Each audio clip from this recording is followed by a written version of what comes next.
Hell to Pay is a feature film for Series 3 of Final Girl where you'll be fighting against Razorface in Hellscape. In this scenario, Razorface curses you with afflictions and you'll have to purge all your afflictions before you can kill him and win the game. Hellscape, on the other hand, is an ever-changing location that has 4 tiles which will shift at the end of every turn, possibly blocking off certain paths or opening up new ones. In this video, I'll go over the special rules for Razorface and Hellscape and clarify some commonly misplayed rules and cards. If you want a general overview of how to play Final Girl, then check out my rules video before you watch this one. Set up the killer as normal and notice that Razorface starts at horror level 5. Shuffle the affliction cards and draw 3 to start the game. Place the rest of the affliction deck off to the side for later. Next, we need to set up the location by shuffling the 4 Hellscape tiles and placing them randomly on the 4 empty spaces on the map. These tiles are double-sided, so make sure you randomly flip some while shuffling. Each tile has a unique symbol on it, and you always want the tiles oriented so those symbols are at the top left corner throughout the game.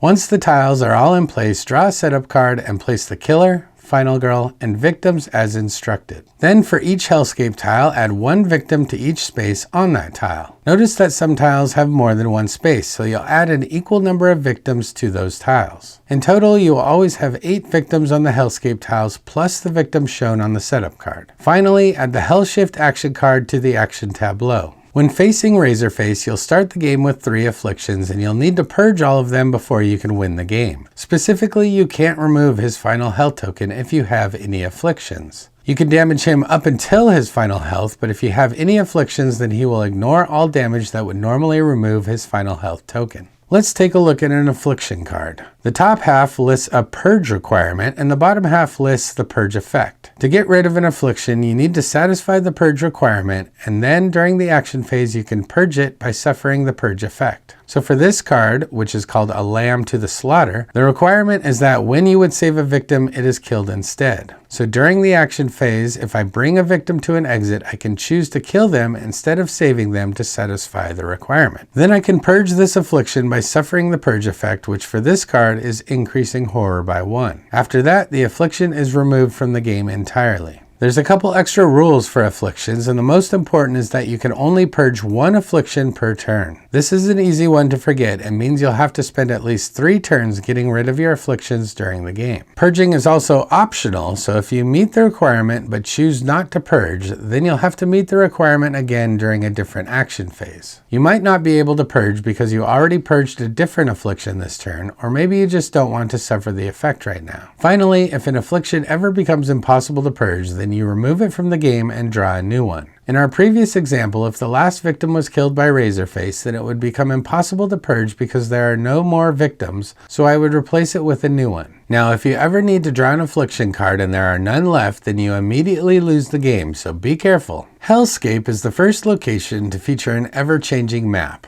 The 4 Hellscape tiles are randomly placed during setup and will shift around during the game. The most frequent way this happens is with the Hellscape Dice. During the upkeep phase, at the end of every turn, you will roll both Hellscape Dice and shift the Hellscape tiles according to the symbols shown. If you roll 2 different symbols, then swap those 2 tiles on the board. When you swap 2 tiles, they will exchange places, but make sure to keep all of their pieces, like victims, exactly as they were on the tile. Also make sure the Hellscape tiles remain in the same orientation with the symbols in the top left. If you instead roll the same symbol with the Hellscape dice, then you flip the indicated tile. To flip a tile, you remove all pieces from it, noting which colored spaces they were on, flip the tile making sure the symbol is still in the top left, and then replace all the pieces onto the correct colored spaces. So as an example, this tile has the Final Girl on the red space and 2 victims on the purple space. When we flip the tile, we will put the Final Girl back on the red space and the 2 victims back on the purple space. Some cards will instruct you to shift the Hellscape tiles rather than swap or flip them. This tarot card says to shift each Hellscape tile 1 space counterclockwise, so you'll move the top tile to the left, the left tile to the bottom, and so on for all 4 tiles. Notice that the Hellscape tiles have panic numbers and adjacency lines to connect to other spaces on the map, but other sides have walls which block movement. This can create some dead ends and block you or the killer off from certain parts of the map. For instance, in this situation, the bottom left part of the map is completely blocked off from the rest, since these 2 connection points lead to walls on the Hellscape tiles. If victims would ever panic into a wall or off the end of the map, then they remain in place and don't move. To help you mitigate the ever-shifting map, there's a new Hellshift Action card that's added to the tableau and available for purchase. There's only 1 copy of Hellshift and it costs 2 time to buy. On 2 successes, you may rearrange all Hellscape tiles as you choose. All pieces move with the tiles as we've already seen, but note that you cannot flip any tiles with this action. On 1 success, you can swap any 2 tiles of your choice and lose 1 time, and on a fail, you simply lose 2 time. Since the connection paths between spaces will be constantly changing, it's worth going over a few basic concepts with this in mind. Specifically, range on weapons and targeting for killer actions are always calculated based on the number of spaces required to move there. So while the final girl might look 1 space away from the killer in this setup, they are in fact 4 spaces away, since that's how many spaces it would take to move there. When the killer targets the closest victim or final girl, they will only target victims they can actually reach. If no victims are within reach, then you can ignore walls when determining the target. However, if the killer is blocked off and can't reach its target, then it will not move at all, although it will still attack its current space if there was a knife icon on the killer action. Lastly, it's worth noting that placing the final girl, killer, or victims is different than moving them. Placing specifically ignores walls, while moving does not. So if a card instructs you to place the killer with the farthest victim, then they would get placed here, even though the killer wouldn't have been able to move there since these walls are blocking its path. One final thing to note about the Hellscape map, which you might have already noticed, is the Nexus located in the very center of the board. The Nexus functions as both an exit and a search space, as shown by the exit and search icons in the top corners. Half of it is colored green and half is orange to remind you of this. You may search this space for items like any other search space, and it has an item deck located at the top of the board. And of course, you may also save victims here, since it's also an exit space.